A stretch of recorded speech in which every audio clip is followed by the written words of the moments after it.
ሰላም ጤና ይስጥልኝ ውድ የቻናሌ ቤተሰቦች እንዴት ናችሁ? እንግዲህ ዛሬ ይዤላችሁ የመጣሁት ኖኪያ ቲኤ 1174 እንግዲህ ሴኩሪቲ ኮር ጠይቃ እንዴት አድርገን በፍሪ ፓንዶራ ቱል ሃርድ ሪሲት እንደምናደርጋ ነው በዚህ ቪዲዮ ማሳያችሁ። እንግዲህ ሃርድ ሪሲት እና ኤፍአርፒዎችን ስንሰራ ስልኮቹ ኤሲፒዲ ነው ኤምቲኬ ነው የሚለው ወይም ደግሞ የቺፕ አይነታቸውን ብናውቅ አሪፍ ነው። ቺፕሳቸው የተለያየ ሊሆን ይችላል። እሱን መለየት የመጀመሪያው ስራችን ሊሆን ይገባል ማለት ነው። ልክ እንደምታዩት እንግዲህ ፓንዶራን እየከፈትኩ ነው። ፓንዶራ ፍሪ ቱል እንግዲህ ያው ቴሌግራም ላይ አስቀምጥላችኋለሁ ሊንኩን።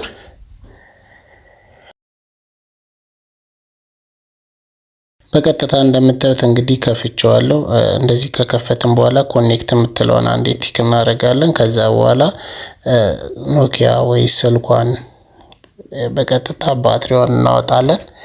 ባትሪዋን አውጥተን ካስገባን በኋላ ያው ኤሲፒዲ ሲሆኑ ያው ምንጫነው በተን ይኖራል። ስለዚህ እነዚህ ሁለቱን ፓወር ኦፍ እና ኮንታክት ማውጫዋን ሁለቱን ተጭነን ልክ እንዳይሰክተን እናገናኘዋለን። ልክ ስናገናኘው እዚች ጋር በስተግራ በኩል ከታች ላይ አረንጓዴ ዩኤስቢ ምስል ይሰጠናል፣ ወይም ደግሞ ኮኔክት ማድረጉን። ከዛ ፋክተሪ ሪሲት የምትለውን አንዴ በመጫን በቀጥታ ልክ እንደምታዩት ሰክሰስ ብሎናል።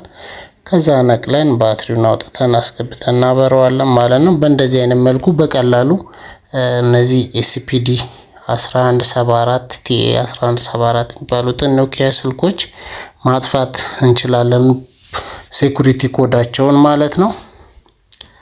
እንግዲህ እንደዚህ አይነት የተለያዩ የሞባይል ሃርድዌር ሶፍትዌር ቪዲዮዎች እዚህ የዩቲዩብ ቻናል ላይ ታገኛላችሁ። በጣም ብዙ ናቸው፣ የተሰሩ ቪዲዮዎች አለ ማለት ነው። ለዚህ ቻናል አዲስ ከሆናችሁ ሰብስክራይብ በማድረግ ቤተሰብ የሆናችሁ ላይክ ሼር እንዳይረሳ። ሀሳብ አስተያየት ካላችሁ እንደተለመደው ኮሜንት ላይ አስቀምጡልኝ። በሌላ በአስተማሪ ቪዲዮ ዳግም እንገናኛለን። በያላችሁበት መልካም ጊዜ ይሁንላችሁ። ሰላም ሁኑ። ባይ ባይ ቻው።